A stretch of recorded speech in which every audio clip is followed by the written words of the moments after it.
আবারও বন্ধ হয়ে যেতে পারে সৌদি আরবে বাংলাদেশের শ্রমবাজার। জি, এটা আমার কথা না, এটা হচ্ছে সৌদি আরবে যারা প্রবাসীরা আছে তাদের মধ্যে একটা নতুন আতঙ্ক এবং নতুন একটা চর্চিত একটা বিষয় হয়ে দাঁড়িয়েছে এই ব্যাপারটা। তো এই ব্যাপারটা কি আমি আপনাদের সাথে বিষয়টি শেয়ার করতে চাচ্ছি। আমি মহিউদ্দিন রনি, এই মুহূর্তে আছি সৌদি আরবে এবং সৌদি আরবে বিভিন্ন অলিগলির পথে হেঁটে চলে প্রবাসীদের সঙ্গে কথা বলে কিছু কিছু বিষয় আইডেন্টিফাই করেছে এবং সেই সকল বিষয়গুলো সমাধানের উপায় কি সেগুলো নিয়েও কিছু কাজ করার চেষ্টা করেছিলাম। তো সেই প্রসেস বা সেটার আপডেট কতদূর সেই ব্যাপারটা আপনাদের সাথে একটু শেয়ার করি। তো সৌদি আরবে একটা আতঙ্কের নাম হয়ে গেছে অপহরণ। সৌদি প্রবাসীরা যখন কাজ করে ঘরে ফেরে তারা অনিরাপদ বোধ করে যে কখন তারা অপহরণ হয়ে যায়। তো এই অপহরণ করছে কাদেরকে? অপহরণ করছে বাংলাদেশ থেকে আসা যেই সকল বাংলাদেশি নাগরিক গরু ছাগল বিক্রি করে, জমা জমি বন্ধক দিয়ে, কিস্তি টিস্তি তুলে, বউয়ের গহনা বিক্রি করে সর্বোচ্চ সঞ্চয় যেটা সেটা বিনিময়ে এই সৌদি আরবে এসেছে কাজ করার জন্য এবং কাজ করতে এসে তারা এখন হঠাৎ হঠাৎ করে এরকম অপহরণের শিকার হচ্ছে। তাহলে এই অপহরণটা করছে কারা? এটা কি সৌদি আরবের লোকেরা করছে? না, একদমই না। এই অপহরণটা করছে বাংলাদেশের সেই সকল প্রবাসী ভাইদের, তাদেরই স্বজাতি বা তাদেরই জাত ভাই বাংলাদেশিরাই, তারা এই সকল অপহরণ কর্মকাণ্ডের সঙ্গে লিপ্ত আছে। এবং আপনারা জানেন যে সৌদি আরবের ল কিন্তু খুবই স্ট্রিক্ট এবং সৌদি আরবের কালচার বা তাদের আইনের বিচার খুবই অসাধারণ এবং খুবই শক্তিশালী। সৌদি আরবের নাগরিকদের এই সকল কাজ করার কোনো সুযোগ নেই।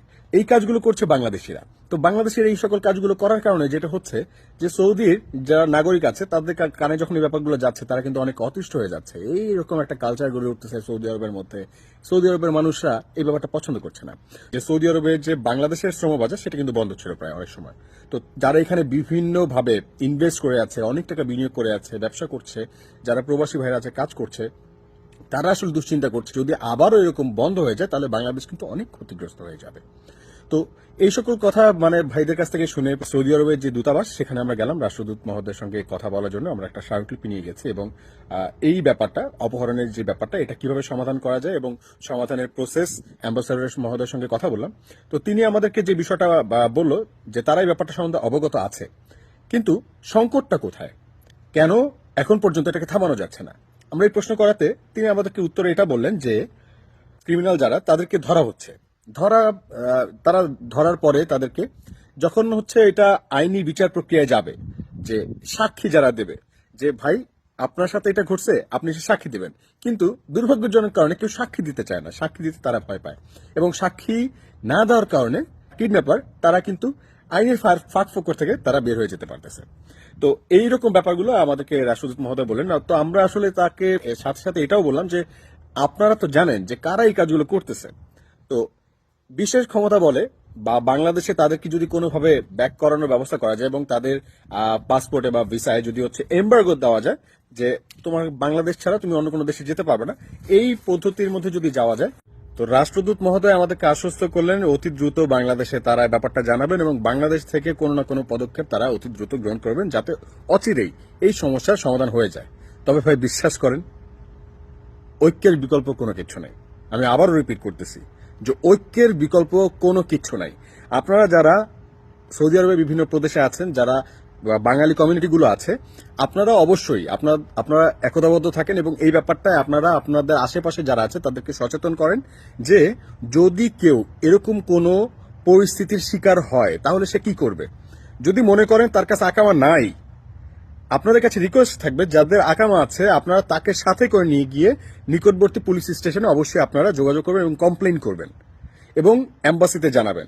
এম্বাসিতে যারা আছে তারা যেন কোনোভাবে এই কথাটা বলার সুযোগ না পায় যে ভাই আমরা তো পদক্ষেপ নিতে চাই কিন্তু কেউ সাক্ষী দিতে চায় না। সো যদি আপনারা এরকম স্ট্রংলি বোল্ডলি কমিউনিটি পিপলসরা আপনারা ইউনাইটেড হয়ে এই পদক্ষেপটা গ্রহণ করেন যে আপনারা কমপ্লেন করলেন এবং এম্বাসিকে আপনারা ইনফর্ম করলেন, তখন কি হবে, সংঘবদ্ধ চক্রটাকে খুব দ্রুত হচ্ছে এদেরকে ধরা যাবে এবং এদেরকে বাংলাদেশে পাঠিয়ে দেওয়া যাবে, এদেরকে বিতাড়িত করা যাবে বা এদেরকে আইনের আওতায় আনা যাবে।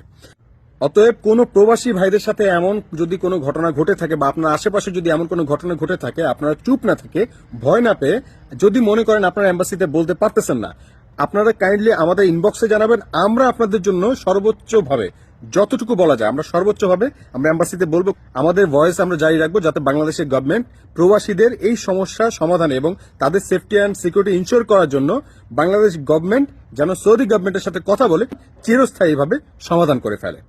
অতএব ভয় পাওয়ার কোনো কারণে, আমরা সবাই আছি, একসাথে আছি, ইনশাল্লাহ একসাথে থাকবো। ভালো থাকবেন সবাই। আসসালামু আলাইকুম।